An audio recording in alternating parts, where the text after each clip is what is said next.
I just want to introduce Michelle. If I don't know if everyone knows you, but I know you all know it's been announced that Michelle is our first high impact teaching fellow, or one of the first, and has agreed to share one of her high impact teaching practices in which she uses movies to provide real life examples as well as to engage students. So thank you, Michelle, for being the first to do a spotlight for us, and I'll turn it over to you.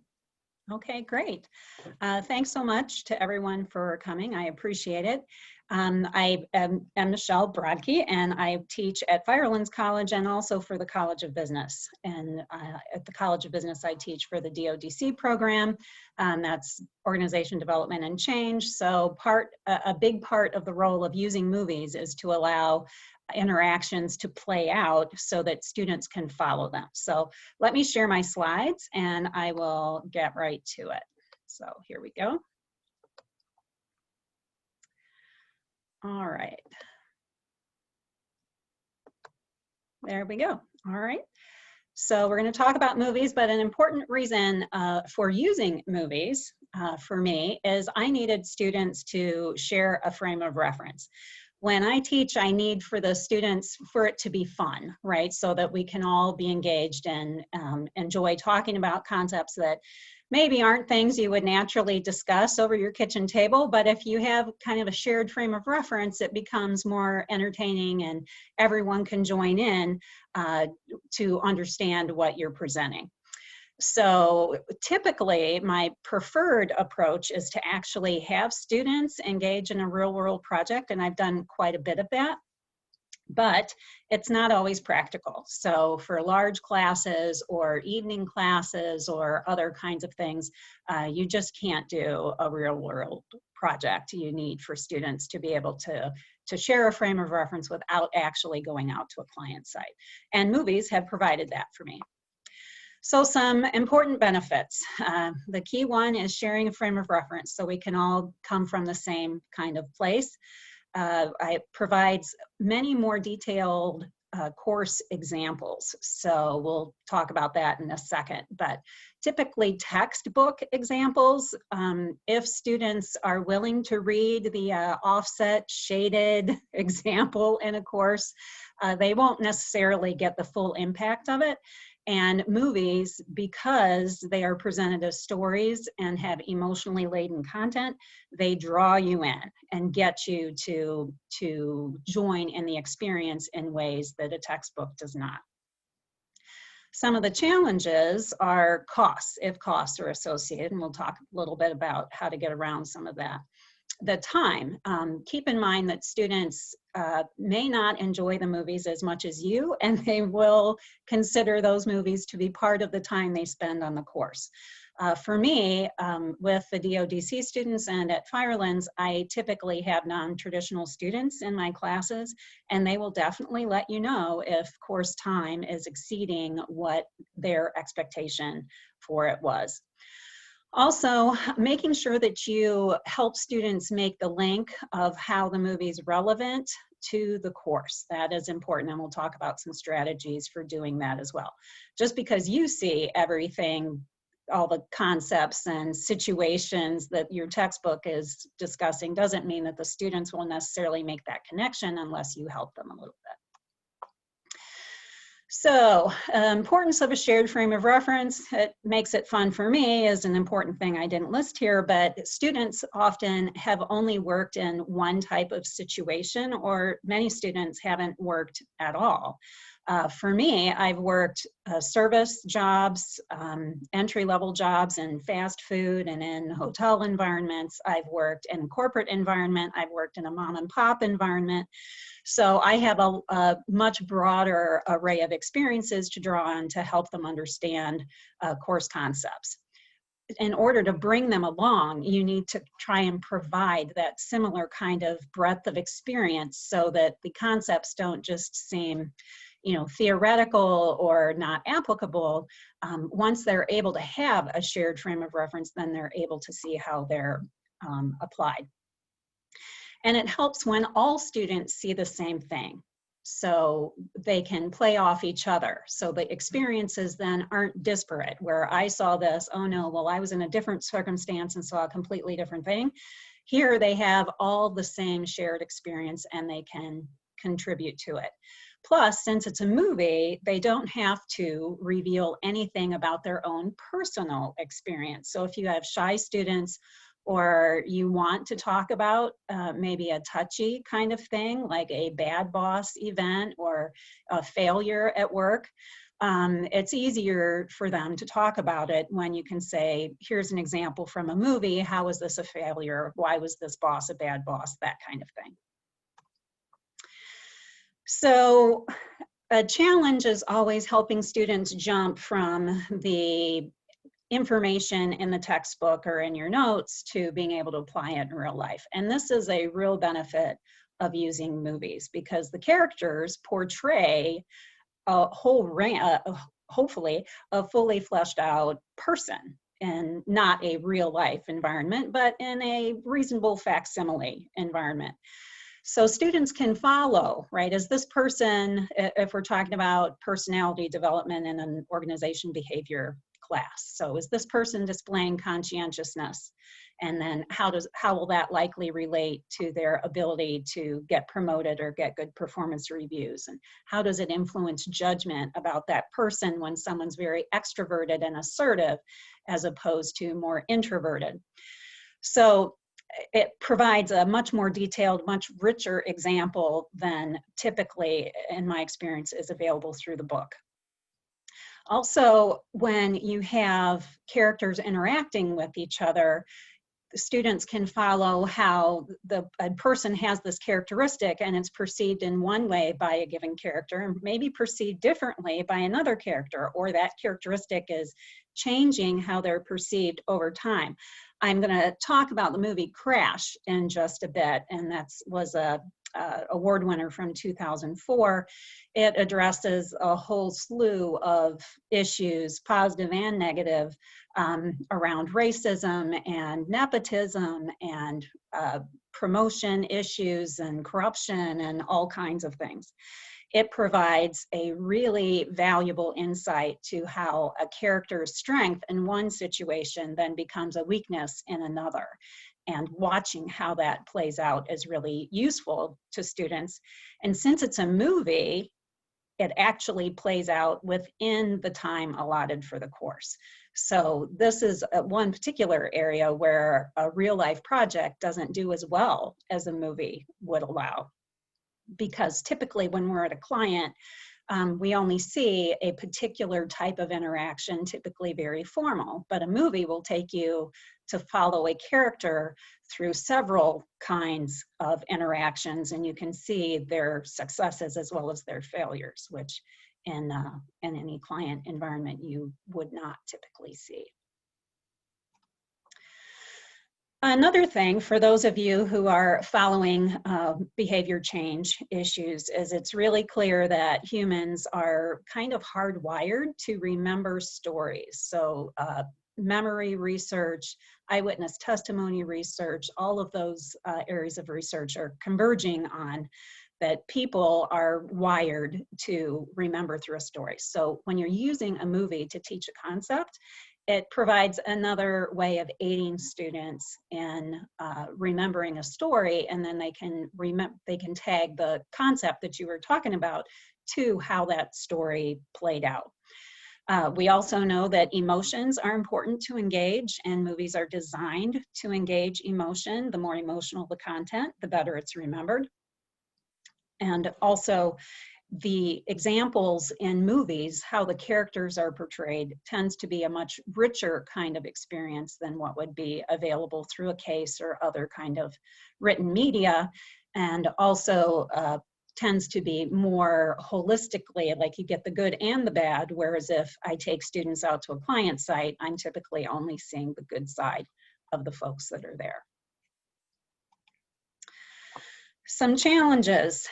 Sometimes students complain about cost. The movies I tend to recommend are not new release movies, And for what it's worth, students seem to enjoy watching old movies, which I have been surprised by.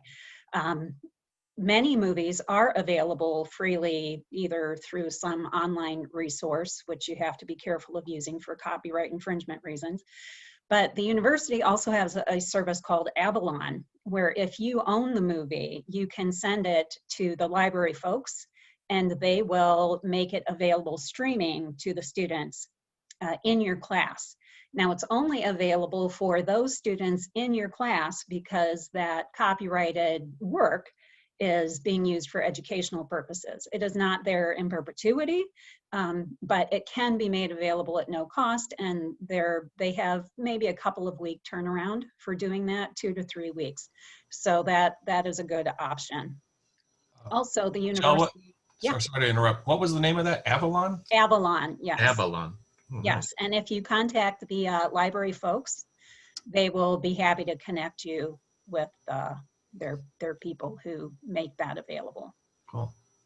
Yeah, it's a great You resource. should probably, Chris, if you're interested, Linda Rich is our liaison for the library, so she could probably help get you connected. Yep.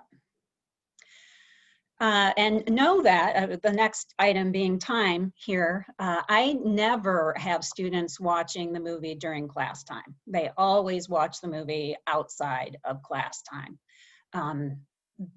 Because I don't want to take class time to allow them to have this richer experience. They need to get that on their own. So again, being mindful of the time you're expecting from students, assigning 3 movies in a week might not be appropriate, given that there's probably lots of supplemental stuff you're going to ask them to do with that movie. And then relevance. So either you have to provide some materials to help students make that link, or you have to carefully curate the movie to match whatever your course content is that you're providing, so that relevance is maintained. And sometimes movies just get out of date or whatever. In my experience, even movies that are out of date, it becomes kind of fun for the students to see how it used to be if you have real young students, or if we're in a face-to-face class, which hopefully someday we will be again. It allows for some joking and, testifying of back in the day kind of conversations that can, again, enhance engagement in the classroom. So the types of movies I use, I personally love nonfiction of all kinds. So I tend to favor documentaries, but fiction can absolutely be appropriate. I use individually produced, like internet provider kind of things. My sons are huge consumers of YouTube videos, and they have made several items that I wouldn't maybe have come across on my own, but they've made them aware to me. Major production movies can also be useful. It just depends. Most of all, you need to love the movie, because the students tend to take their cue from you when they're deciding how important or how interesting the movie is. So what movies do I use? I use several of the episodes from The Men Who Made America. That was produced by the History Channel, and that's one that Avalon is making available for my students. I use a show called Bigger Than Enron as well as The Smartest Guys in the Room. So Frontline created Bigger Than Enron, which addresses all the corporate scandals of the early 2000s. For fiction, Star Trek is always a great testament for leadership and judgment under uncertainty.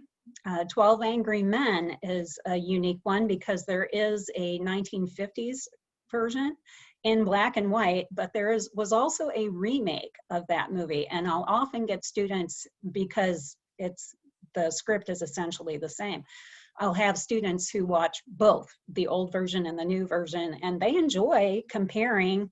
In the older version, it was an Italian American that was viewed as the other. And in the new version, it is a Hispanic American that is viewed as the other, and how times have changed, and we are able to discuss diversity issues, ethics, and so forth. Crash is one of my very favorites to use, and I'm going to talk about that in just a second. Online content providers are also a great resource. They love to talk about other online kinds of folks. So you may or may not know about Todd Howard. He is a mogul in the computer gaming world. Fallout 76 and the whole Fallout series of online games is what his company has produced. He has a very interesting story about how he came to be, and lots of YouTubers enjoy documenting his successes and failures. So that's also a great one to use. In terms of logistics, so BG owns or can get you more movies than you think. Avalon's a great service. There's another streaming service that the university owns. There's a variety of ways to go about that.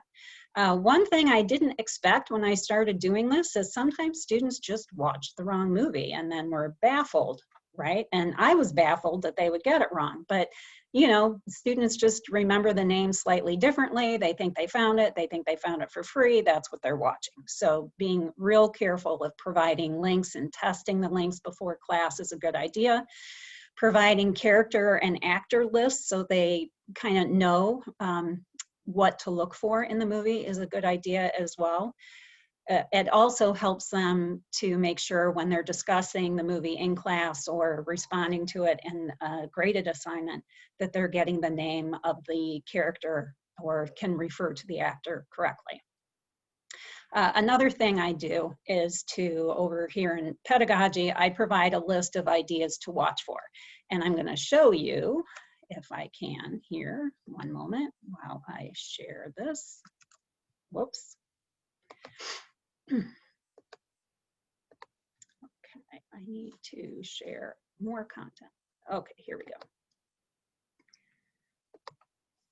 And share. So you should be looking at an example of a handout now, at least I hope you are. Yes? Okay, great. So this is a handout. I kind of mishmashed together some handouts that I have used with the movie Crash.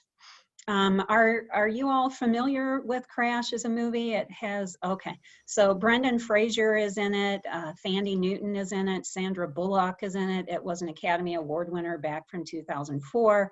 And there are several stories of characters in a range of life situations and employment situations and political situations, and how they intertwine through the course of a couple of days in this movie. And it is really a rich source for human interaction at work, not at work, how reinforcement histories impact you, judgment, all kinds of stuff. I think I even threw in a stat question at the bottom. So typically what I do, and I don't have these asterisk sections in what I give to the students, but I try and create some icebreaker stuff so they get started talking. And in the case of Crash, the movie never is overt with it, but it kind of suggests that Brendan Fraser's character might be having an affair. So it's always fun for the students to see who caught it, who didn't catch it, what they think the evidence for him having an affair is, and so forth. So that gets them talking. Then switching, kind of a point of the movie is everyone isn't wholly evil or wholly good. So I ask them, you know, what do you think? Where are the people? And again, trying to get them drawn in.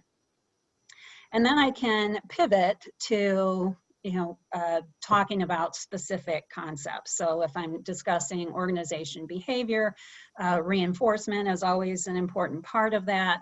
Talking about personality theory is an important part of that, and how do you see personalities play out? How do you see reinforcement play out? How do you see the dynamic interaction between the people and their personalities and their relationships playing out under different circumstances? Provides a lot of opportunity to discuss issues. Tony Danza is another character there. We can talk about judgment biases and prejudice, stereotypes with that.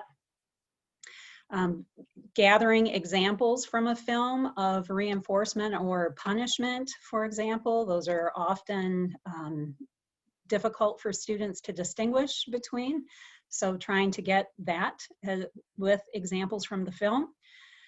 Attribution theory is down here, consistency, consensus, distinctiveness. That is also a very hard concept, and using those three to address attribution theory tends to be very difficult for students. So trying to get them to apply it within the context of a movie, in this case for Matt Dillon, is very helpful to add to their list of examples and enhance their understanding.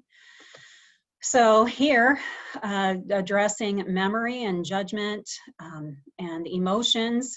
So there is an important portion of the movie, and I won't spoil it for those of you who haven't seen the movie, but Michael Pena has an emotional event. How would it affect his behavior going forward?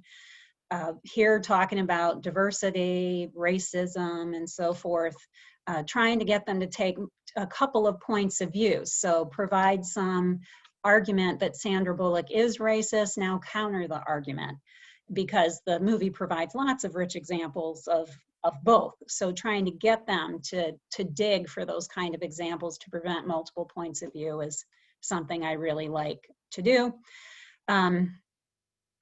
Then moving on with a little bit of the lean material that I teach, as well as operations or supply chain information that I teach, talking about situation awareness theory and how Don Cheadle's character might have gotten a surprise when he didn't understand the full situation. And then beautifully, Brendan Fraser is responding to some survey data in the movie as well. And I get to talk about the importance of stratified random sampling with that as well. So trying to keep weaving ideas throughout students' business or other applied, but work-life kinds of topics throughout their education is something I get to do when I can use movies to teach. So I will stop sharing that and let me go back to, okay.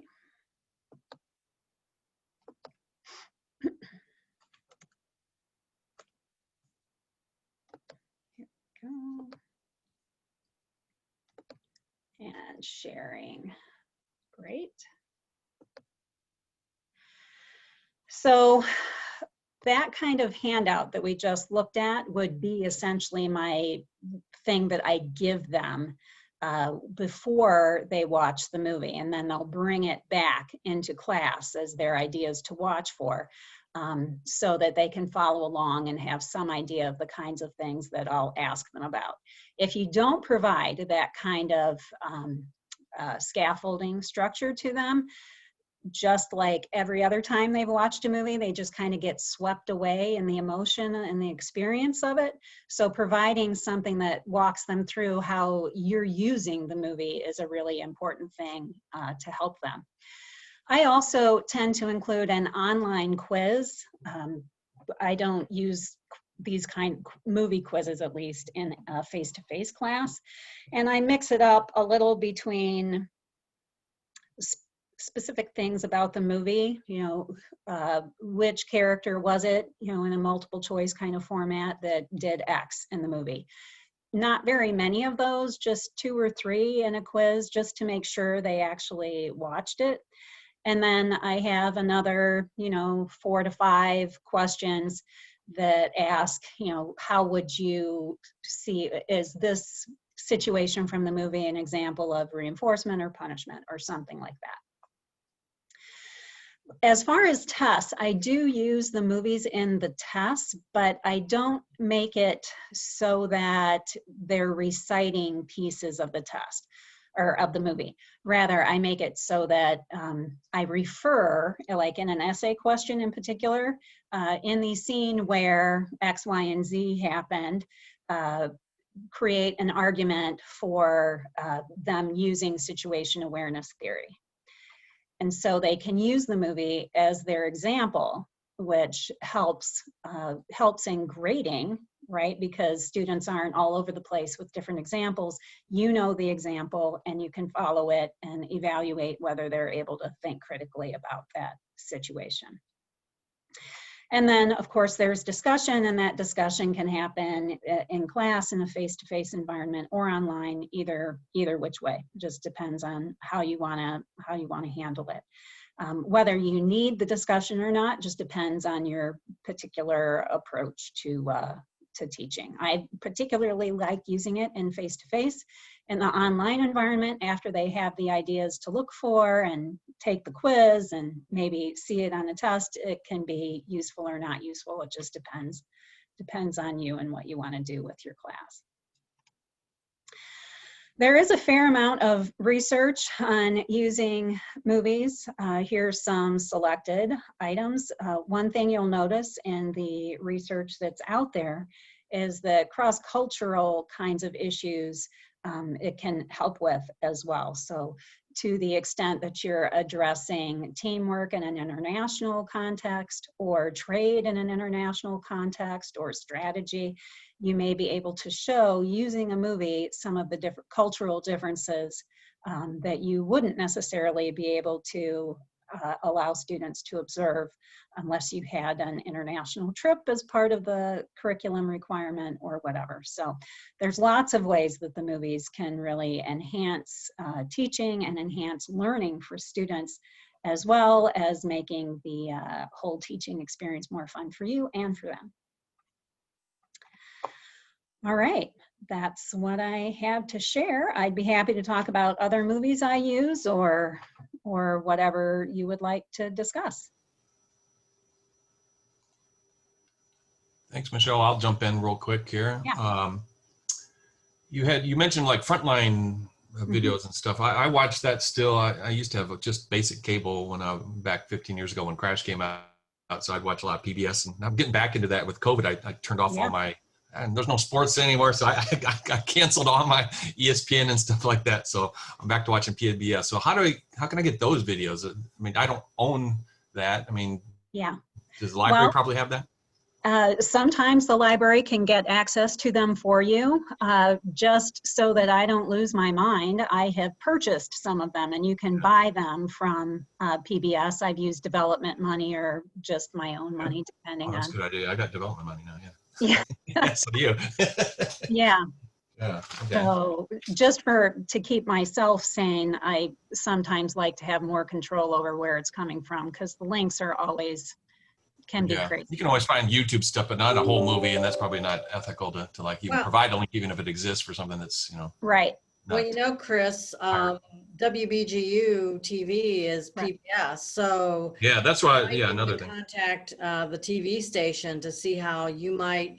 They have that streaming service that you can get into your classrooms. Yeah. So I think it used to be called closed circuit television, and now I think it's something television services. So call over the TV station, and I bet they would be able to make those frontline. Yeah. I just mentioned Enron in my grad class yesterday. These grad students are probably 25, 20, but Enron was 19 years ago. So I mentioned that in passing. I was talking about how I always try to bring current events. It's not all that current. So for these people, they have probably no idea what I was talking about. So if I let them watch the Enron movie and made that part, sometimes I wasn't even planning to talk about Enron. It just comes in my head, so it's like, I say stuff like that, and I don't know if students are like, what the hell is he talking about? Well, it's true. And, for better or worse, there are more than a few of us that have been around a while. So I have found from students that it's comforting to them, as well as I experience it to be comforting, to show them how for hundreds of years business has been crazy, and there's fraud and illegal activity, and politics. We all survive. Yes, and pandemics and politics. Everything just kind of come all together here in 2020. I'll say though. No doubt. I'm old enough to remember Crash because and I watched it again during COVID here. So I rewatched it for the first time in 15 years in like April. Because it was the time, Academy Awards are coming out, and it's kind of on the list of those not worthy winners. You know what I'm saying? Because Brokeback Mountain was the one that was like oh, that one's definitely going to win. And it was a shock when Crash won. I really like Crash too, but Yeah. still to this day, I'm like, yeah, it shouldn't have won. So I watched it again to see, was it really that bad, or was it really worthy? And I think it's worthy. So it was Yeah. justified. But I'm surprised my son, I'll ask him, have you seen this movie? He goes, yeah, I watched it. I'm like, when? I've never seen you watch that. Like, so kids actually like to watch movies from like 20, 30 years ago. My son watched Argo, another award winner from like 2012. He goes, that sucked. I don't know why that would win. the Iran rescue hostage movie. Right. Right. Well, they love Ben Affleck, right? So there you go. Yeah, he didn't like the movie though. He thought this is, first of all, the pace is just Slow. from the 80s movies or even the 60s. I try to go back, watch movies that my parents would like Dr. Zhivago, and I'm like, oh my God, this is so slow. Yeah. The pace just accelerates every year. And so, for example, that pace of the movie. So 12 Angry Men, the pace always bugs students. Yeah. And I just tell them, buckle up, because this is the way it is. I really do. Because how people behave and what they're going to encounter at work, it plays out at that kind of pace. So being able to follow along and watch the different characters, and there's so many rich interactions and the motivations you don't see. And I really find that, it helps so much to get students to try and take another's perspective at work, and why transformational leadership is a good idea, where you're encouraging people to strive for their best, where you're being motivational, you're ignoring their nonsense kind of thing. So yes, I even make students watch the documentaries with subtitles, so they can just figure that out as well. And they don't always like it, and I've decided that's okay. But China Blue is a movie that I use from 2007, and it's a documentary of Chinese workers in a denim factory. And it's subtitled, which I didn't even realize when I first watched it. Like, I didn't remember that there were subtitles, because I enjoyed it so much, I just skipped right over that. But to have kind of a firsthand look at real people working in a real denim factory, really in Hunan province, that's the best way to see it. So, and they come along, and I'm always surprised. There's several students who enjoy it and a few students who don't, and the rest are all just kind of bobbing along. And, the starfish, right? You catch as many as you can and try to keep throwing them back and hope for the best. But having a mix of movies like that kind of allows enough people, the history buffs, the people who tolerate your documentaries, and the people who like more popular kind of films, everyone gets something.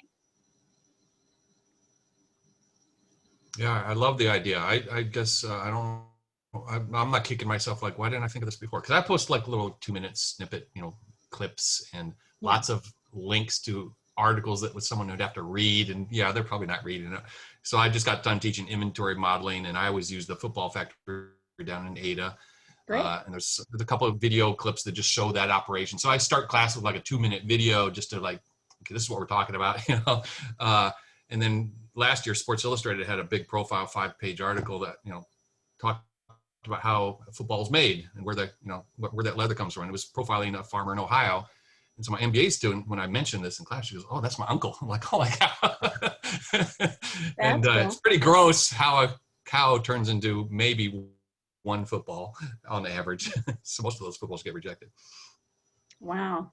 But to have that person testify, in my experience, will hook the rest of the class in. Like, personal now. real. Yeah, we're talking about some boring inventory problem, but now Right. at least they take away that, okay, this is real life operations. This is real stuff that people do. Right. And since I've been teaching in the DODC program, and looking more at that whole behavior change issue, you really have to have an emotional response if you want to get it to stick. And movies are designed to do that.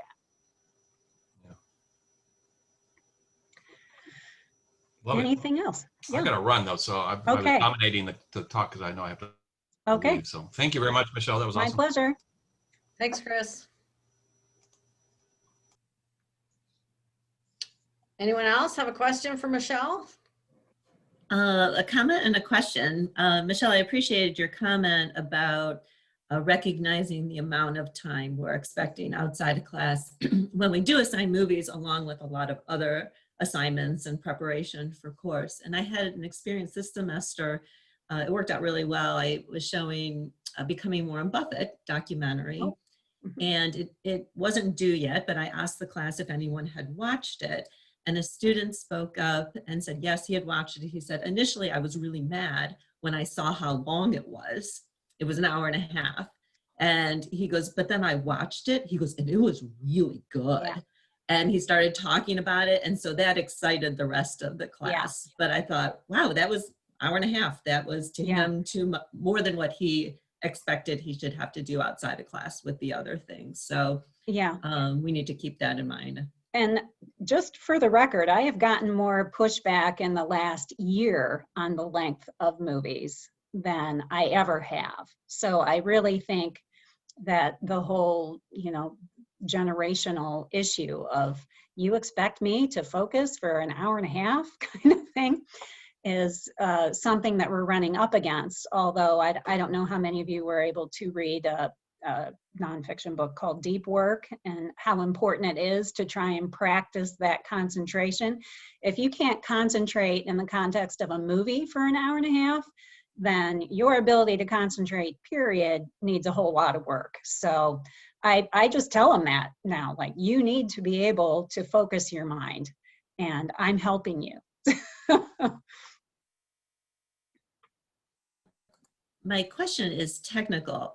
Thank you for sharing that Avalon resource with us. So when you do that, are the students, does the library set that up through Canvas, or do they send a link? How They is send it a that- link. They send Okay. a link that then I send to the students. And the students log on. They must use their BG email to connect, because it's that ID that the library uses to match the students. But yeah, they'll get a link. Oh, that's so helpful, because I'm always trying to search around, trying to find how am I going to give them access to this. Right. And Always frustrating. Just you have to leave enough lead time for them to get that together. And remember that, I often use one movie for a couple of classes. So making sure you've got that updated of I'm using it for this class and for this class, and all the names and everything all jive. That can. okay, I'm going to give that a try. Great. Any other questions for Michelle? No, I just want to say along those lines.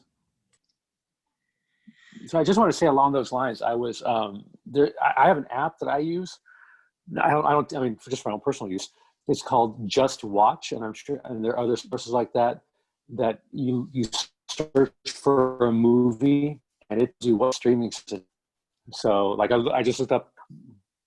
I might be cutting out. I looked up Crash, and it's available on HBO. So I mean, so obviously I don't have access to that, but type it's on Netflix or Amazon Prime or Canopy or whatever it happens to be. It's called Just Watch. Okay, that's good to know. And I'm always surprised by the number of students who have some streaming service. So often, even if you make the movie available, they'll find it in another medium that they choose. So Yeah, virtually, when I have a show of hands, virtually everyone in the class, when I say, do you have Netflix? Virtually everyone raises their hand. right.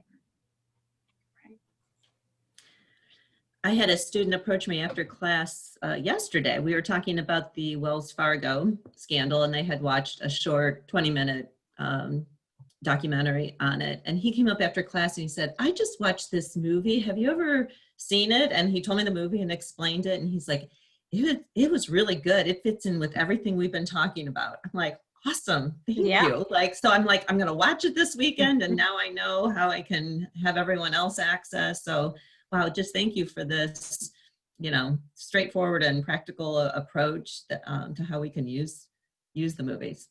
My pleasure.